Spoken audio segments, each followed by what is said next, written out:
Hello Cancerians, welcome to my channel. My name is Maria and this is a tarot intuitive story for you if you have any dominant Cancer placements in your chart, if you're a cross-watcher, or something else could have guided you here, and if the story rings true, then surely it was meant for you as well. Your reading begins with the universe saying, Cancer, we would like to bless you because you've been through quite the rough experience, and you need love, and we would like to provide it. And this could also be your surroundings and one person in particular that really wants to do a lot of things for you. But the universe and spirit is here to say, yes, you've been dealt a harsh hand, and we want to do everything we can to bathe you in milk and honey, to show you rainbow light, to nurture you and love you up, because this little baby elephant in this tub of milk and honey comes out and looks very sort of spiritual. Spirit is very involved here, and it comes out with the sorrow card. That is whatever it is that you have been going through and that you're still dealing with, and it looks to be a deeper pain that is not easily dissolved.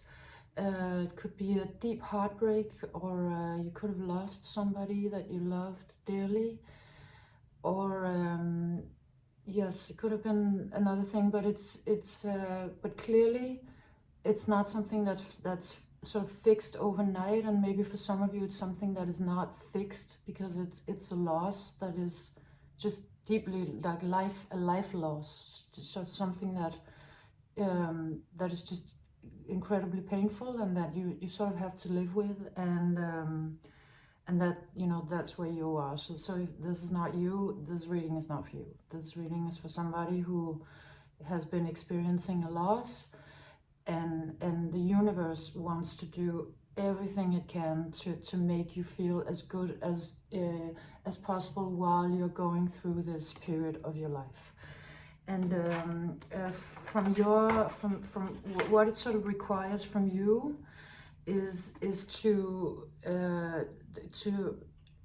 as best you can keep the demons out of your mind and aura and space, sort of because you have maybe a lot of old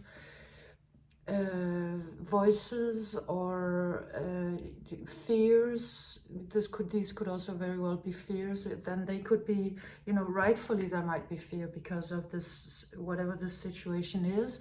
But the advice for you is to stay as grounded and as centered as you can, and to use your mind as best you can to keep it out.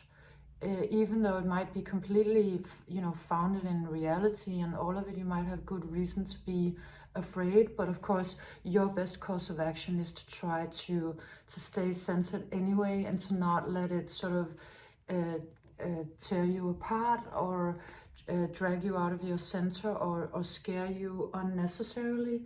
And so you know, the universe would like to bless you, and your job is, if possible, to stay as centered as in sort of an inner quiet or peace as you possibly can, even though, of course, I'm assuming it's difficult. But what is happening now on another level, if we look at your life sort of overall, you are being sort of taken out of a karmic loop. And this could be sort of in this present, you know, lifetime that you're living, that something is changing and you're taken out of a loop. But it could really also be on a bigger scale, like the big karmic loop, where you're taken sort of, maybe you're doing an incredible amount of karmic work in this life, and it sort of is really taking you out of the karmic wheel. And what I mean by that is that you're working through some deeper issues, maybe, or you're battling with something very big. But it's not only about what you see in this particular life, or in this particular period of your life, it's like a much bigger thing, and what you're tackling is actually healing on a lot of levels of your being. So it's like it's both soul level and this life in context with other lives, and this period of your life in context with other periods of your life. So it's a big thing. And you know, because this one round and round comes out as sort of very karmic, and it also comes out with this card, which is, it's called absurdity, and it's about sort of stepping out of the, yeah, also but it's very much in the context of the ego, stepping out of ego.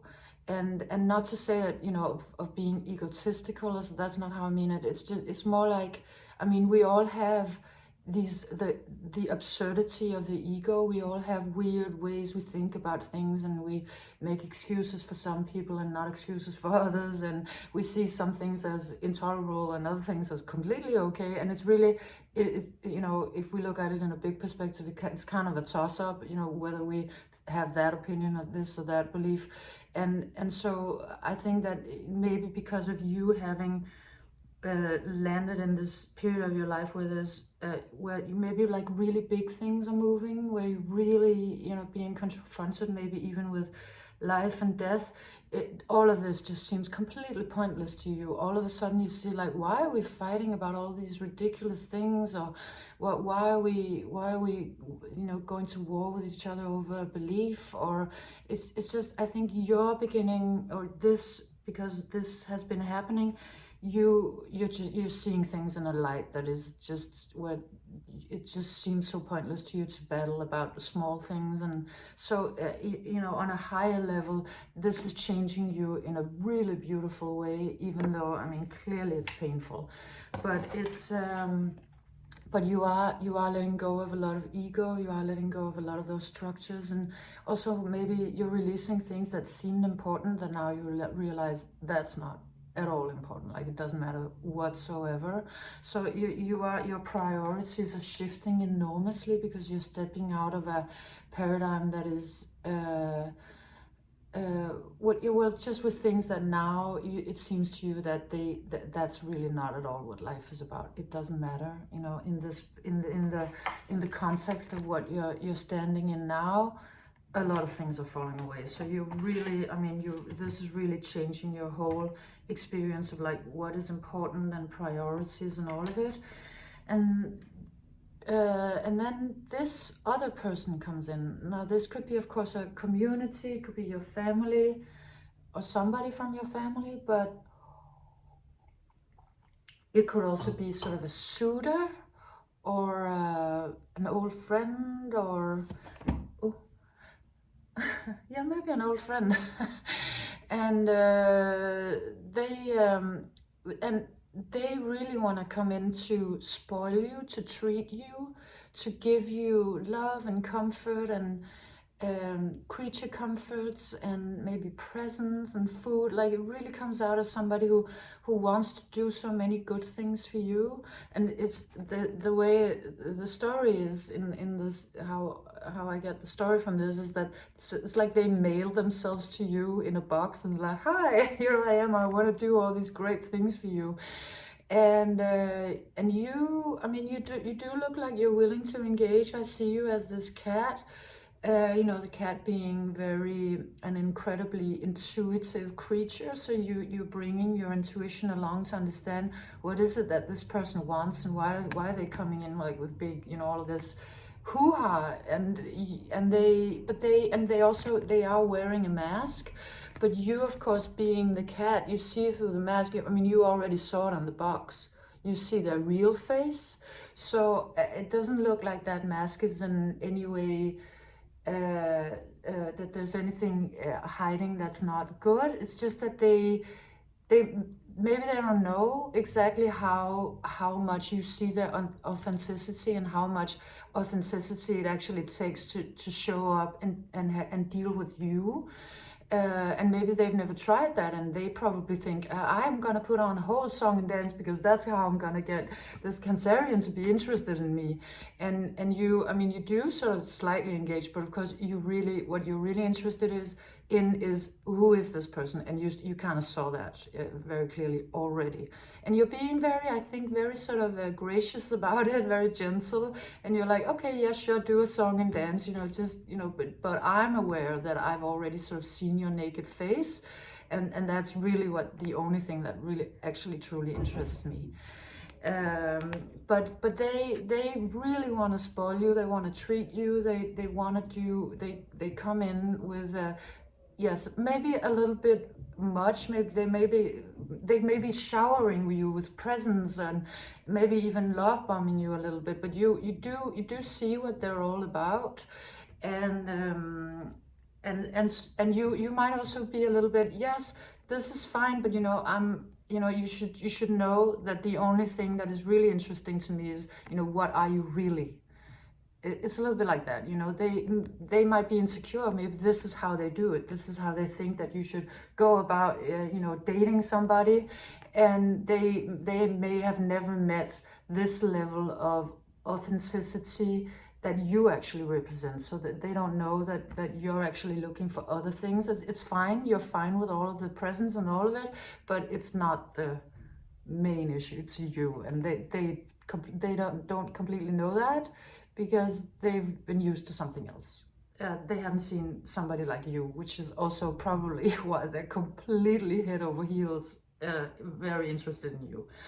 But you come out with the independence card. These cards are in Danish. It says independence, and I think it's this also speaks a little bit about codependency. So you could have been somebody who is at an earlier point has had an experience that stepping into relationships sort of took away your freedom. Like it looked very good in the beginning, and then all of a sudden you were in shackles and you couldn't sort of get out of it.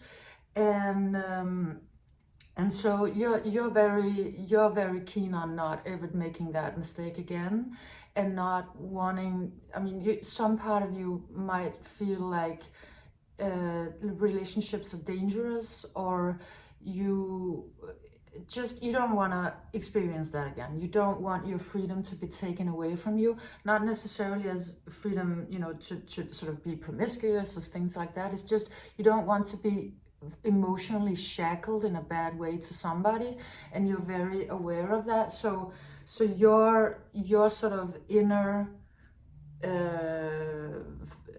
way of going about this is that you're very focused on the fact that you know that you are a cat, and you want to keep that sort of that part of your independence, and you don't want somebody to sort of put you in chains. And it is creating a little bit of a dilemma. This card comes out as schizophrenia. I think that's a little harsh, you know, compared to how I read it in the cards. But it talks about sort of a split or a decision, or not completely knowing, you know, how, you know, this or that. But I think, yes, there's an answer coming for that. But you might be in the beginning here. You do have this sort of, well, do I want to go into it, and then possibly you lose my independence, or am I just gonna stay away and be sort of a stray cat? Yes, there is something that you're not completely, where you can't completely make a decision about it, or yes. But what the cards are saying is, they're saying this person, they really want to spoil you, and you have seen their naked face. I mean, you do know what they're about truly, even though they may have a little bit of too much of a show going on, and it. It looks like the cards are sort of inviting you to take the good parts of it, like to show up for the good parts of it, and not let it become too heavy.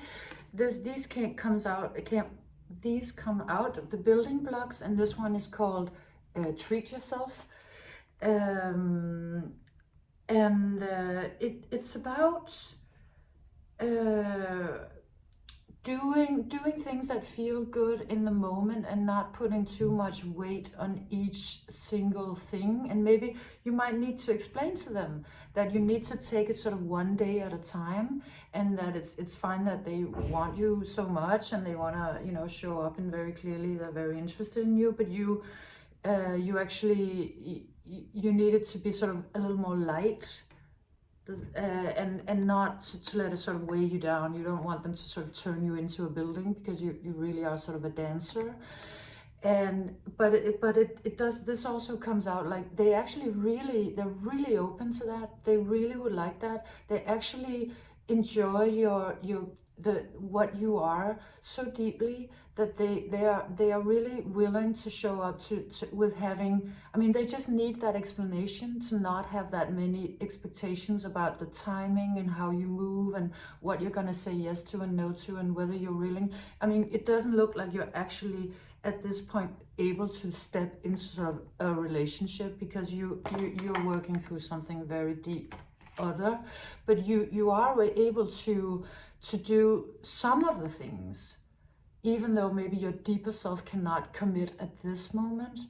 And so the way I'm seeing this is like, you know, taking a trip to New York and getting a lot of wellness. Like that's you know, that was the first message that came out with this. Maybe they want to take you somewhere. They want to take you to a spa, to a big city, or on a trip. They want to spoil you. They want to treat you, and it you know, it's up to you, of course, if you want to say yes to this, but it looks like it would be very beautiful. And of course, it won't fix as such your broken heart here and now, but it will feel good, and it will be sort of you know, a bath of milk and honey. And yes, but I mean, it's your choice. But what it's saying is that if you were to engage in this, if you were to say yes to the lightness, and if you were to experience that they were also willing to show up, to be with you without expectation, that they're actually willing to give just for the joy of also being in your company, if you were to believe in that and experience that, it will actually give you a sort of peace that you were not able to before, and that you were not aware was at all available to you in the situation that you're in. Because that is the card that comes out. It is the peace card, and it looks very peaceful and harmonious. So maybe you just really need to receive. And maybe you know that, you know, we have muscles that give and muscles that receive also psychically, and maybe the muscle that receives has been sort of unused, you know, in your psychic landscape, and maybe it would be really good for you to train the ability to receive. And because it really looks like also having the experience of someone being willing to give a lot to you just for the pleasure and the joy of being close to your aura, it's sort of like something will settle inside of you, something will fall into place. And it's not necessarily fixing the deeper issue, because maybe there's no fixing the deeper issue, but it's bringing you to a state of being that you didn't know was in any way available to you anymore, or at this point, and it just looks really beautiful.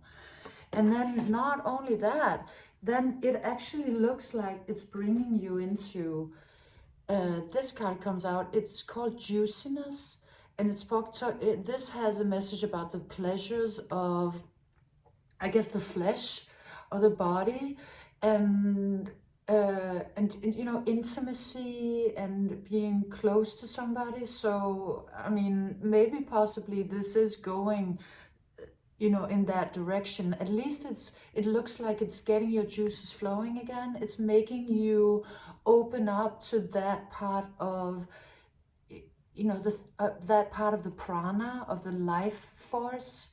And so maybe if we are talking about a relationship developing, you just need to really be nurtured and loved up before anything else happens, and before you sort of feel safe and it feels good. and then you'll experience this peace, and that peace then also actually apparently opening sort of your Hara chakra and making you yes, well, actually making you want to engage in a deeper, intimate relationship. And the story then ends with these 3 cards that kind of came out, you know, all at once. And it's the suppression and the sorrow again, but then on top of them, the participation. So the message here is that yes, yes, this deeper sorrow, it is what it is. I mean, it can't be fixed, you know that. But this is not what this reading is saying. It's not saying these things will fix it. It's saying you don't need to stay only in this, and it's really not about suppressing your sorrow. Ideally, that sorrow gets to be a part of that relationship as well. It gets to be a part of what you show up with, but it doesn't need to be a thing that hinders you in participating, because clearly the universe and this other person or these other people, maybe a whole community, really wants to nurture you and make you feel as good as humanly possible. So I think the advice is, you know, you can still honor your grief, but you can also honor life at the same time by participating. You know, both of these are available, and both of these would like to show up at the same time in your life at this point. Yes, I hope I'm making myself clear with this. It's up to you, of course, but it's just the universe and this other really wants to make you feel as good as you can under the circumstances, and it looks like something quite beautiful and maybe also a little astounding can come of it. So, Cancer, my heart goes out to you. It looks like you're going through a rough patch, and I wish you all the best. Thank you for being here. I'll see you next time.